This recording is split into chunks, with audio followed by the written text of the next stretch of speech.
Ini adalah pertama kalinya anak perempuan Anne bernama Heidi bertemu kakeknya. Kakek sedang memotong kayu bakar. Heidi dengan patuh melangkah maju untuk menyapa. Ni hao, Yeye. Tapi kakek menjawab seperti ini. Bibi buru-buru menarik Heidi kembali. Kemudian memberi beberapa kata nasihat. Meninggalkan gadis itu di sini. Panik dan lari. Setelah melihat kakek berbalik dan menutup pintu. Meninggalkan Heidi di luar, Anne tidak akan membuka pintu apapun yang terjadi. Tidak ada jalan lain, kedua orang tua sudah meninggal. Bibi tidak membutuhkan gadis itu. Kakek adalah orang tua yang aneh, Anne kepribadian yang mengerikan. Heidi hanya bisa memasuki rumah kambing yang tidak terkunci di samping. Peluk kambing, hindari malam guntur dan kilat. Keesokan harinya, kakek pergi ke kandang kambing untuk memerah susu kambing. Heidi buru-buru bertanya pada kakek. Namun kakek tetap tidak memperhatikan gadis itu.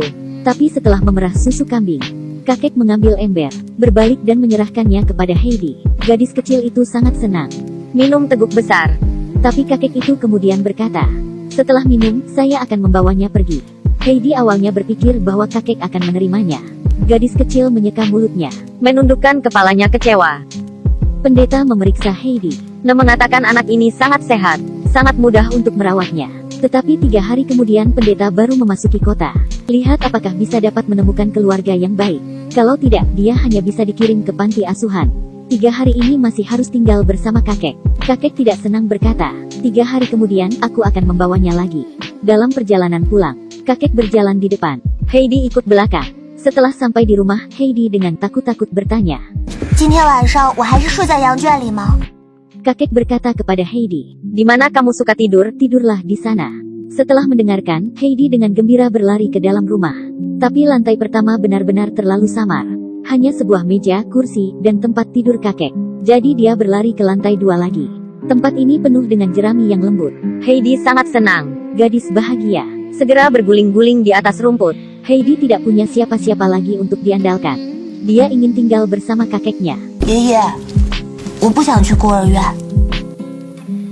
Kakek terdiam, tapi nyatanya hatinya mulai goyah. Pagi-pagi sekali, Heidi dibangunkan oleh Peter yang menggembalakan kambing. Bersemangat, dia berlari keluar. Minum menyesap besar susu kambing. Menggunakan air sungai dingin untuk mencuci muka. Kemudian memakai tas bagasi. Pergi dengan Peter untuk menggembalakan kambing. Hari musim gugur di pegunungan, rumput pucat dan pohon kuning. Heidi seperti peri kecil, berjalan tanpa alas kaki berlari bebas di lereng. Melihat pegunungan berturut-turut, Heidi terpesona. Peter pun mengajaknya untuk menggoda hewan marmota. Hari-hari ini anak-anak Anne bermain bersama dari rumput. Main-main mengolesi buah di wajahnya. Sama dengan manusia primitif. Tetapi kegembiraan itu seringkali berumur pendek. Hari ini Heidi dengan kecewa berkata kepada Peter, aku tidak bisa bermain denganmu lagi. Karena waktu 3 hari telah tiba. Kakek akan membawaku pergi. Tapi setelah Heidi pulang, terkejut menyadari, ada satu kursi lagi di rumah. Baru sekarang dia mengerti, kakek tidak mau membawaku lagi. Heidi sangat gembira, gadis kecil itu memeluk kakeknya. Musim dingin datang. Peter tidak melanjutkan naik gunung untuk menggembalakan kambing. Dia harus pergi ke sekolah. Heidi tidak lagi memiliki teman bermain. Sedih dan tidak bahagia sepanjang hari. Kakek tidak senang melihatnya seperti ini. Jadi membawa Heidi duduk di kereta salju. Ikuti jalan gunung ke rumah Peter. Di rumah Peter, Heidi menyadari bahwa nenek Peter buta di kedua matanya. Bahkan giginya sudah jatuh. Lagi pula, roti di pegunungan sangat keras. Dia tidak bisa mengunyah sama sekali. Hal ini menyebabkan gadis itu jatuh ke dalam depresi. Tiba-tiba dia sadar, dibandingkan dengan Peter dan neneknya. Dia dan kakeknya masih bahagia. Hari dan bulan berlalu. Salju pertama mencair. Semua makhluk hidup mulai hidup kembali. Heidi dan kakek hidup bersama semakin harmonis. Tapi tiba-tiba Bibi datang lagi. Dia ingin membawa Heidi pergi. Mengatakan untuk mengirimnya ke sekolah dengan putri orang kaya. Sebenarnya menjual Heidi ke keluarga kaya. Kakek sangat marah setelah mendengar ini. Aku tidak bisa menahannya lagi, hampir pukulnya. Heidi是我孙女儿，你现在赶紧给我滚！ Tidak heran dia sangat licik. Dalam perjalanan pulang Heidi, menghentikannya di tengah jalan, membujuk dan menipu dan membawa Heidi pergi. Ketika kakek menyadari ada yang tidak beres, Bibi telah melarikan diri. Kakek bergegas menuruni gunung untuk mengejar. Tapi sekarang Bibi telah memberikan Heidi duduk di atas kereta kuda. Ketika kakek datang ke kota, awal tidak melihat bayangan orang. Pada saat ini, dia tampaknya sudah sangat tua. Rambut putih di kepalanya menjadi lebih mempesona. Awalnya dia dingin dan acuh tak acuh. Tidak pernah menganggap serius Heidi. Sekarang setelah Heidi benar-benar pergi, dia baru sadar bahwa dia tidak tahan. Pada akhirnya, bagaimana keluarga kaya itu akan memperlakukan Heidi? Gadis kecil ini sangat menyedihkan. Tidak tahu dia dijual oleh bibinya sendiri. Masih polos melihat bibinya menghitung uang.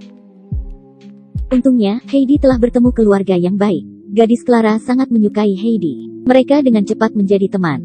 Karena kematian mendadak ibunya, Clara lahir sakit jiwa.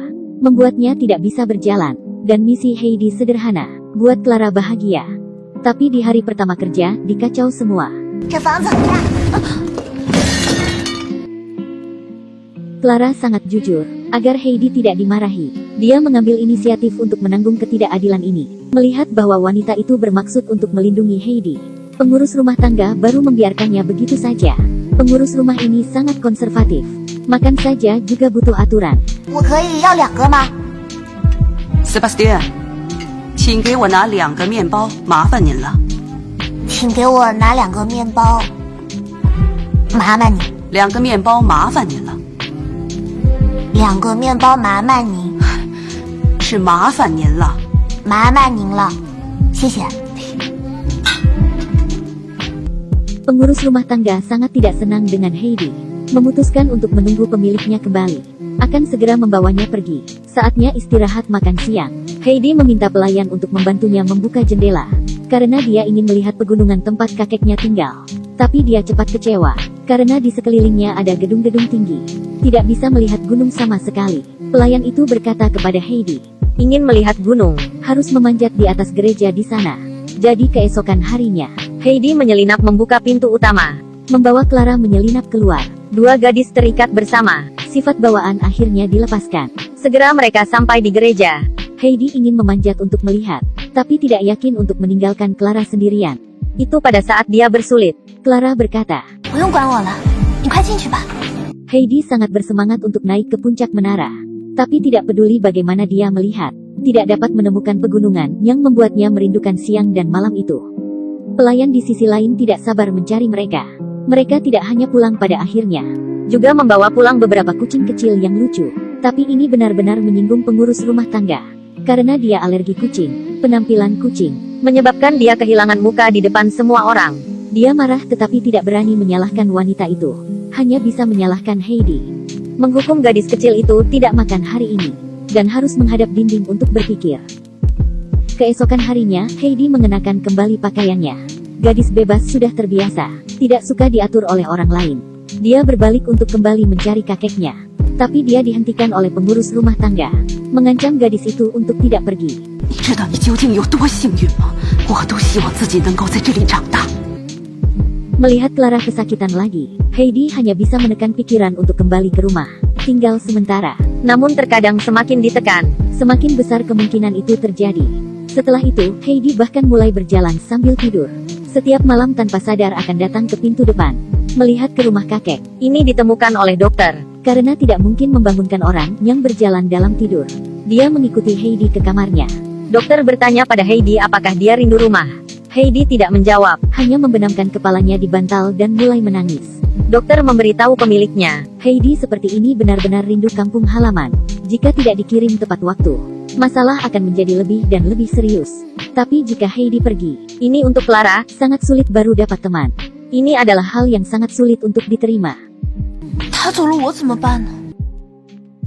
只有让海蒂回家了，才能治好他的。 我只想让他留下， 克拉拉， 我不想再孤孤单单的了。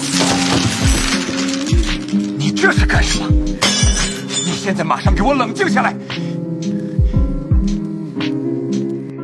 你走啊，去找你的爷爷还有 Peter， 你们都走。 Lantas, apakah akhirnya Heidi bisa pulang dengan lancar? Wanita kaya kulit putih ini datang ke gunung untuk pertama kalinya. Dia tidak punya sendok untuk makan nasi, jadi dia tidak terbiasa. Jadi Heidi mengajarinya langkah demi langkah. Buka tangan terlebih dahulu, ambil mangkuk, lalu menyesapnya. Setelah minum, masih harus menjulurkan lidah. Jilat bagian bawah mangkuk hingga bersih. Terakhir, rapatkan kedua tangan dan usap seperti ini. Wow, tindakan ini benar-benar terasa seperti itu. Itu benar, Heidi ada di rumah. Apalagi juga membawa Clara kembali bersamanya. Tapi ini membuat Peter tidak senang. Ketika Heidi dengan bersemangat memperkenalkan Clara kepadanya. 克拉拉，这是 Peter。你好，海蒂经常提起你。一起来吗？不了，为什么？我们跟他一起吧。怎么跟我一起呀？你连路都走不了。Peter，你来吧，咱俩一起。我不会丢下克拉拉的。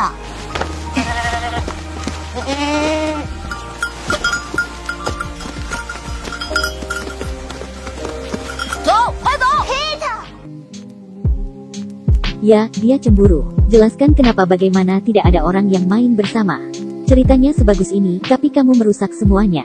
Pemandangan pegunungan Alpen yang indah, tidak bisa membuat Peter mengerti.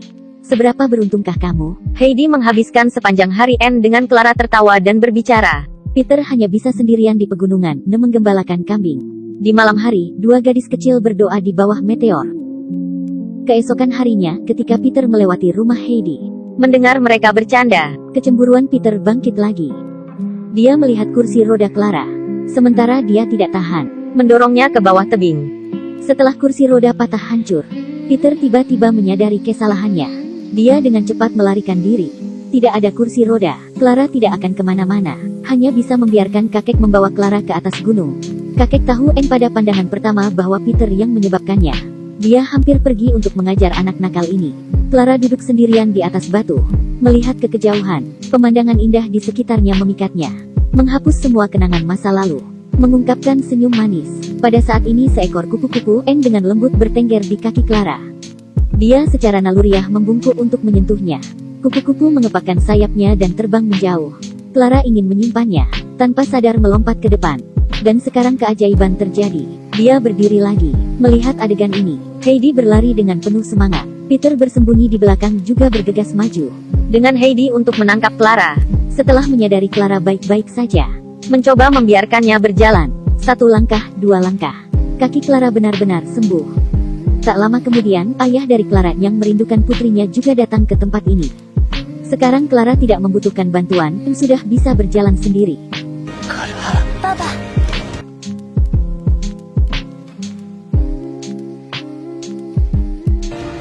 你可以走路了。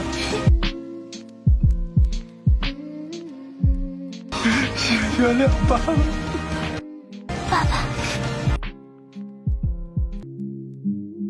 Film ini berjudul Heidi. Sebelum menonton film, saya pikir ini adalah film yang akan menghilangkan banyak air mata. Tapi sebenarnya setelah menonton, perasaan pertama saya sangat nyaman. Itu tidak akan membuatmu terlalu bahagia atau terlalu sedih. Tapi semuanya datang begitu alami. Sama indahnya dengan ini, meresap ke dalam hati orang. Selain itu, pemandangan pegunungan Alpen benar-benar menambahkan banyak skor untuk film. Film ini sangat cocok untuk ditonton sendiri, terutama pada hari hujan. Sembunyi dalam selimut dan menonton sampai habis film. Nari ini perkenalkan film Heidi ini kepada Anda. Cerita hari ini berakhir di sini. Jika ada film yang ingin Anda tonton, cerita yang ingin Anda dengar, Anda dapat memberitahu saya akan memberitahu Anda. Sampai jumpa lagi.